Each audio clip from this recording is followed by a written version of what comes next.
Assalamualaikum warahmatullahi wabarakatuh. Perkenalkan, nama saya Ihsan Burhanuddin yang ber-NPM 101200532.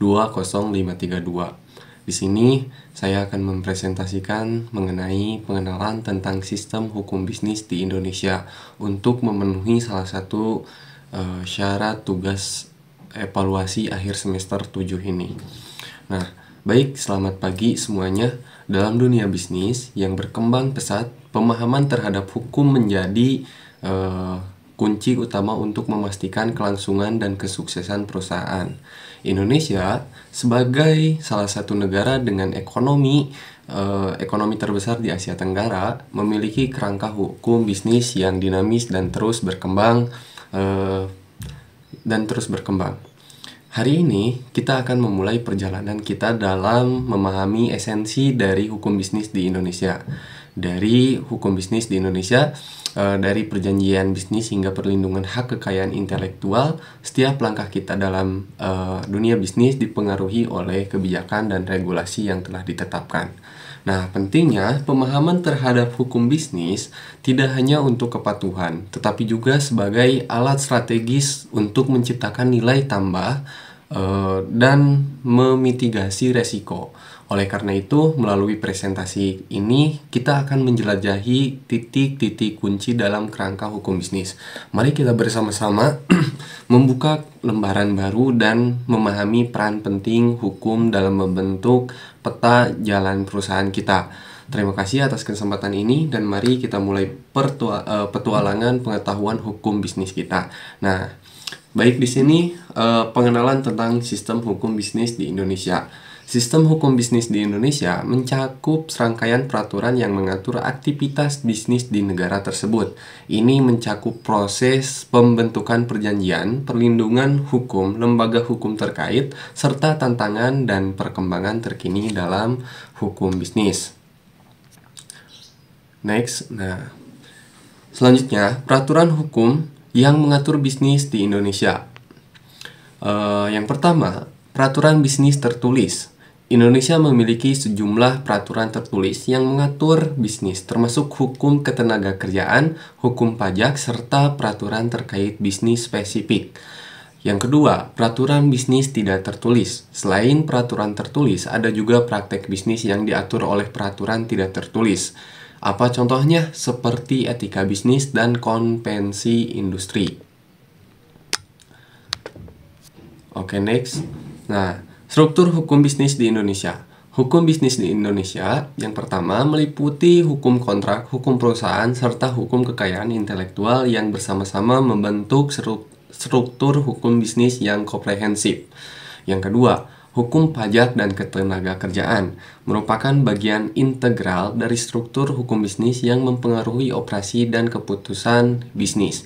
Yang ketiga, peraturan khusus industri. Yang mana peraturan khusus industri ini, setiap industri mungkin memiliki struktur hukum bisnis khusus yang mengatur aktivitas dan operasionalnya. Nah, di sini di slide selanjutnya ada tentang proses pembentukan perjanjian bisnis di Indonesia. Penawaran dan penerimaan. Yang pertama ada penawaran dan penerimaan, di mana proses dimulai dengan penawaran yang diikuti oleh penerimaan yang menandai kesepakatan kedua belah pihak. Yang kedua, pertimbangan yang adil, di mana paritas ekonomi antara pihak-pihak yang terlibat dianggap penting untuk sahnya perjanjian bisnis. Lalu yang ketiga, objek yang jelas, di mana suatu perjanjian bisnis memerlukan ketentuan yang jelas tentang objek yang diperjanjikan serta syarat-syarat yang melekat. Nah, di sini ada perlindungan hukum bagi pelaku bisnis di Indonesia. Yang pertama, perlindungan kepemilikan, hak atas kekayaan intelektual dan kepemilikan bisnis dilindungi sesuai dengan undang-undang yang berlaku. Lalu yang kedua, perlindungan konsumen. Pelaku bisnis wajib mematuhi peraturan perlindungan konsumen agar konsumen dilindungi dari praktik bisnis yang merugikan. Lalu yang ketiga, perlindungan hukum ketenagakerjaan. Buruh atau pekerja dalam dunia bisnis memiliki hak-hak yang dilindungi oleh undang-undang ketenagakerjaan. Lalu yang selanjutnya, next. slide penyelesaian sengketa bisnis di Indonesia.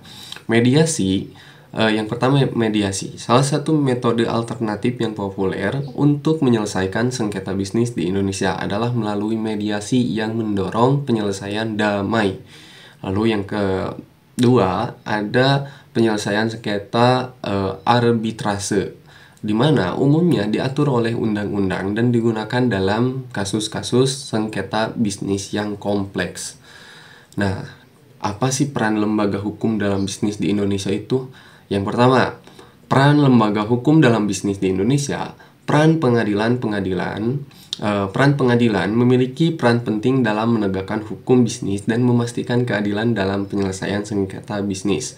Lalu, ada otoritas regulasi, di mana lembaga-lembaga seperti Kementerian Hukum dan Hak Asasi Manusia memiliki peran dalam membuat dan menegakkan peraturan bisnis. Lalu, apa saja tantangan dalam sistem hukum bisnis di Indonesia? Di sini, tantangan dalam sistem hukum bisnis di Indonesia yang pertama korupsi. Kenapa bisa korupsi? Karena korupsi merupakan masalah serius yang mempengaruhi sistem hukum bisnis dan dapat menghambat perkembangan bisnis di Indonesia. Lalu, yang kedua, tantangan dalam sistem hukum bisnis di Indonesia yaitu ketidakpastian hukum. Adanya interpretasi yang bervariasi terhadap hukum serta kelemahan pada pemberlakuan hukum yang dapat menimbulkan ketidakpastian, ya. Lalu, perkembangan terkini dalam hukum bisnis di Indonesia. Yang pertama, adanya perubahan kebijakan. Perubahan kebijakan pemerintah dapat mempengaruhi struktur hukum bisnis dan memerlukan adaptasi dari pelaku bisnis. Yang kedua, investasi asing. Investasi asing ini, adanya adopsi regulasi baru terkait investasi asing memiliki dampak signifikan pada lingkungan hukum bisnis. Lalu yang ketiga, ada teknologi dan hukum. Tantangan baru muncul sehubungan dengan pemanfaatan teknologi dalam bisnis dan implikasi hukum yang terkait. Nah, udah ke slide terakhir, yaitu kesimpulan dan rekomendasi, di mana sistem hukum bisnis Indonesia memiliki sistem hukum bisnis yang berkembang dengan berbagai tantangan, namun juga menawarkan peluang bagi pertumbuhan bisnis. Lalu untuk reformasi peraturan, perlunya reformasi peraturan dan penegakan hukum untuk menciptakan lingkungan bisnis yang lebih kuat dan berkeadilan. Nah, terima kasih atas perhatian dan partisipasi sahabat bisnis yang luar biasa.